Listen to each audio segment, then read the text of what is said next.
नमस्कार विद्यार्थियों। कक्षा 10 में आज हम स्टार्ट करेंगे वास्तविक संख्याएं। चैप्टर नंबर 1 वास्तविक संख्याएं। इसमें हम संख्याओं के बारे में पढ़ेंगे। पहले तो संख्याएं क्या होती है, फिर के उसके जो है गुणनखंड वगैरह कैसे निकालेंगे वो देखेंगे इसमें। तो सबसे पहले हमें इसमें वास्तविक संख्याओं को कितने भागों में बांटा है और आगे संख्याओं के क्या प्रकार हैं वो हम इसमें देखते हैं।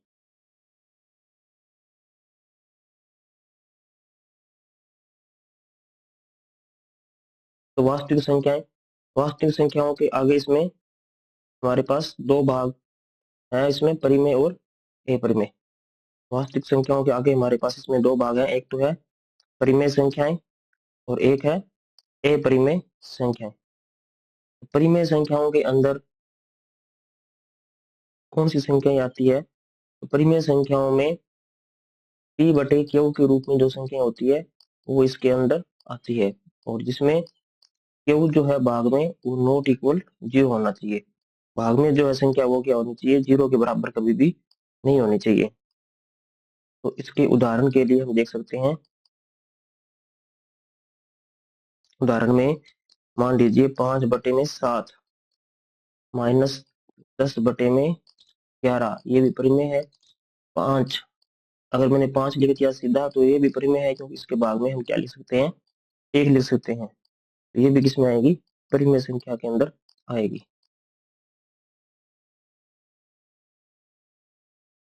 इसके अलावा परिमेय संख्याओं को आगे और कई भागों में बांटा है और उनके बारे में चर्चा करेंगे। इससे पहले अपने देख लेते हैं अपरिमेय संख्याएं।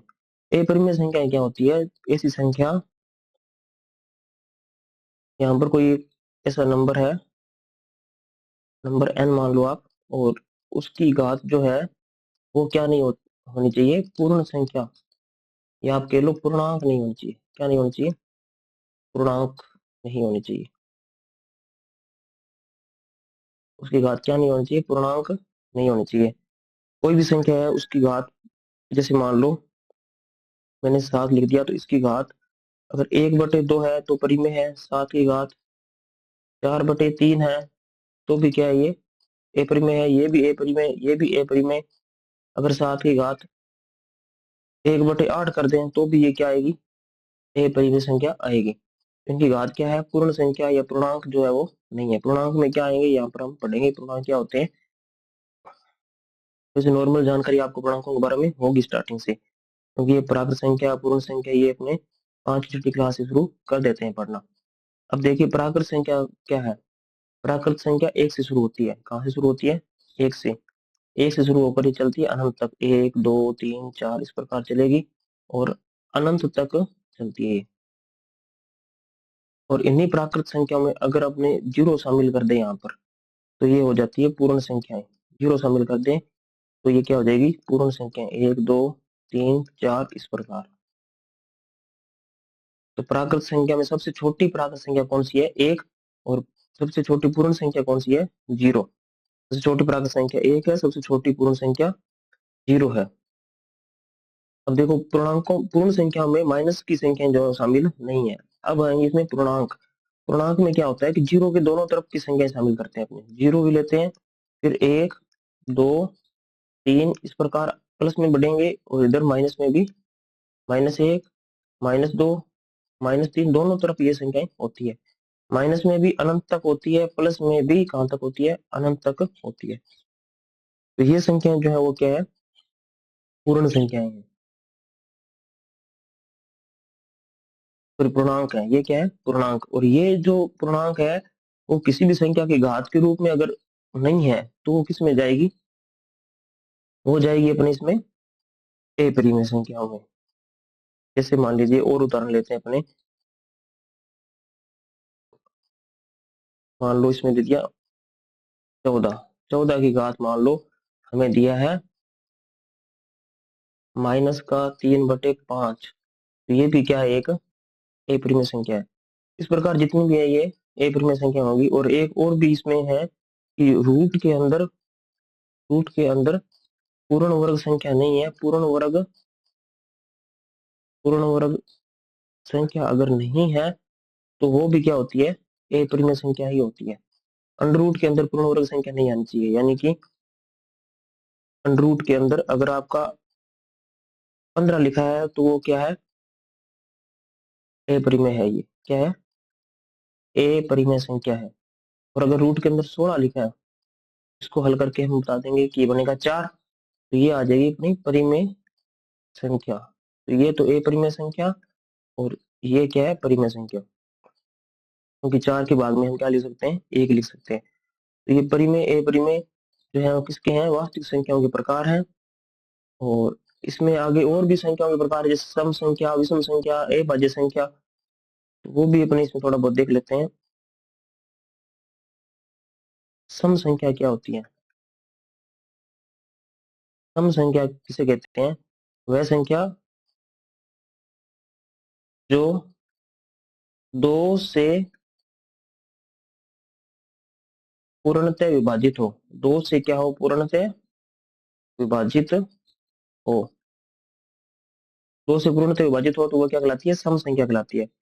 जैसे उदाहरण के लिए 16 है तो 16 दो के बारे में आता है, और 12, 36, ये सारी क्या है, सम संख्या है।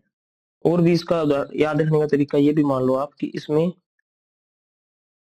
इकाई अंक जो है, सम संख्याओं का इकाई अंक क्या होता है, 0, 2, 4, 6 और 8 में से ही होगा। अगर इकाई अंक इनमें से है तो वो संख्या क्या कहलाएगी, आपकी सम संख्या कहलाएगी। और विषम संख्या, विषम संख्या,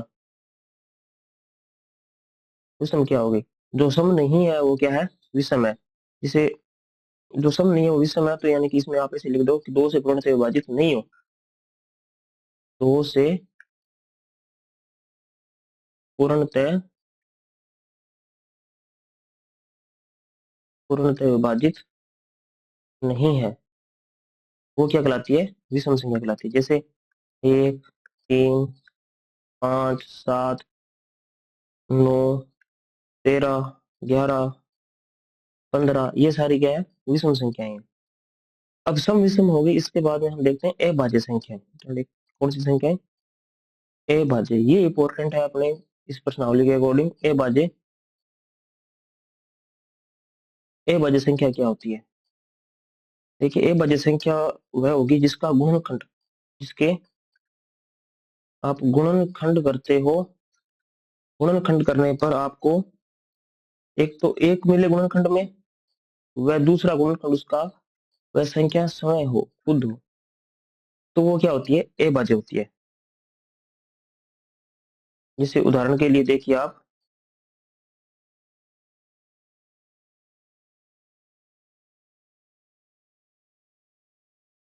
उदाहरण के लिए आप इसमें देखिए कि यहाँ मान लीजिए एक संख्या दे रखी है आपको, मैंने लिख दिया यहाँ पर 2, 2 के गुणनखंड क्या आएंगे,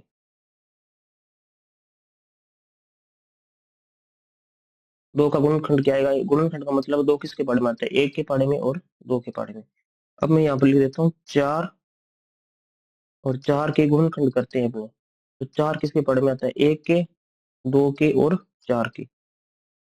अगर मैं 9 के गुणनखंड करूँ तो 9 के गुणनखंड क्या आएंगे, 9 किसके पाड़े में आता है, 1 के, 3 के और 9 के, ठीक है।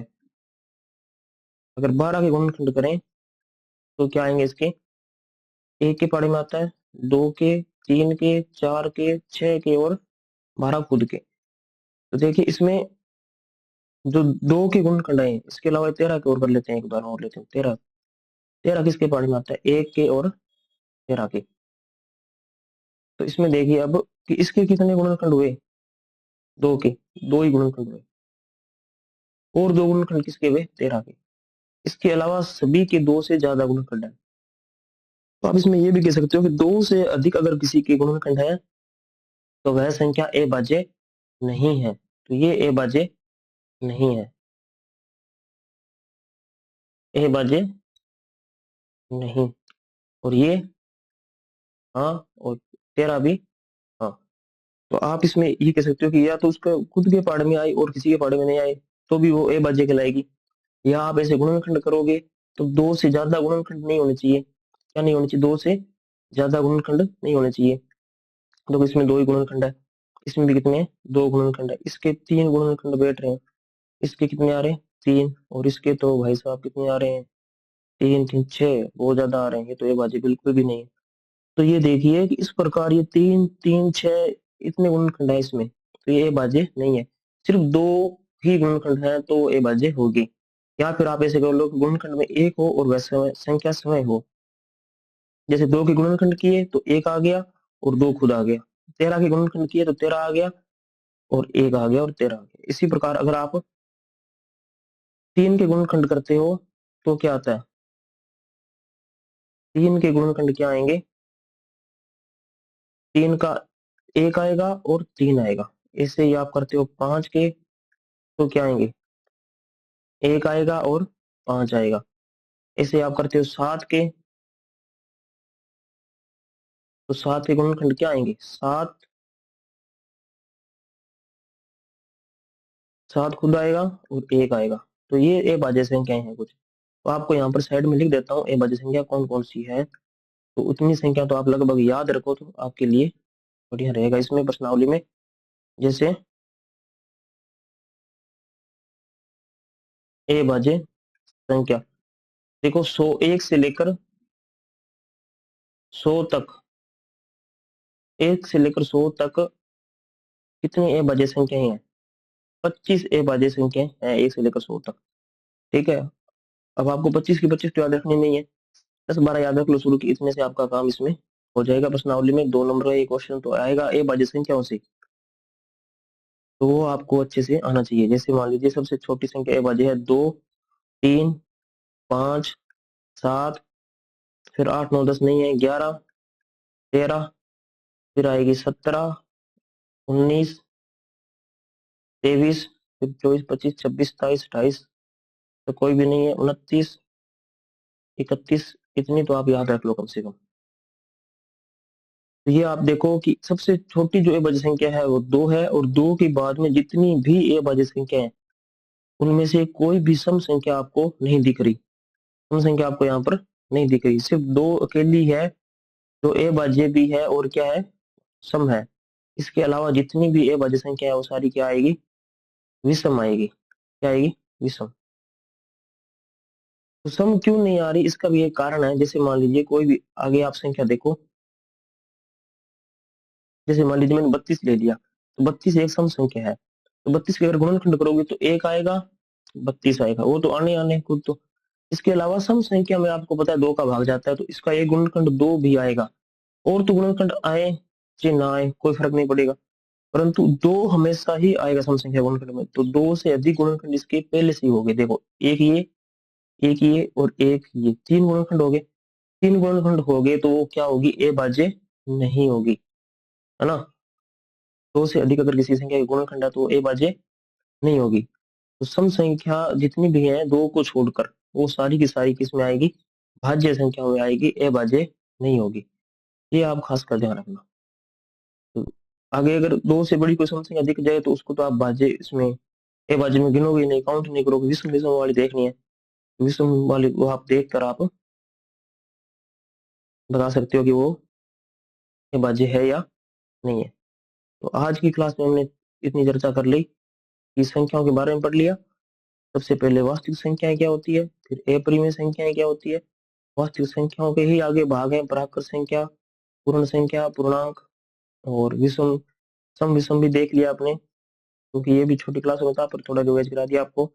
और ए बाजे संख्याएं भी अपने इसमें पढ़ ली। ए बाजे संख्या तो खासकर आपको अच्छे से पढ़नी है, क्योंकि इसी पर आधारित आपके प्रश्न है प्रश्नावली में। ए बाजे संख्याएं आपको आनी चाहिए और भाग करने आने चाहिए। तो 10वीं क्लास में पढ़ रहे हो तो भाग तो आपको नॉर्मली बात है आते ही होंगे, और ए बाजे संख्या भी आपको पता होगी। नेक्स्ट क्लास में करेंगे इसके क्वेश्चन आंसर। धन्यवाद।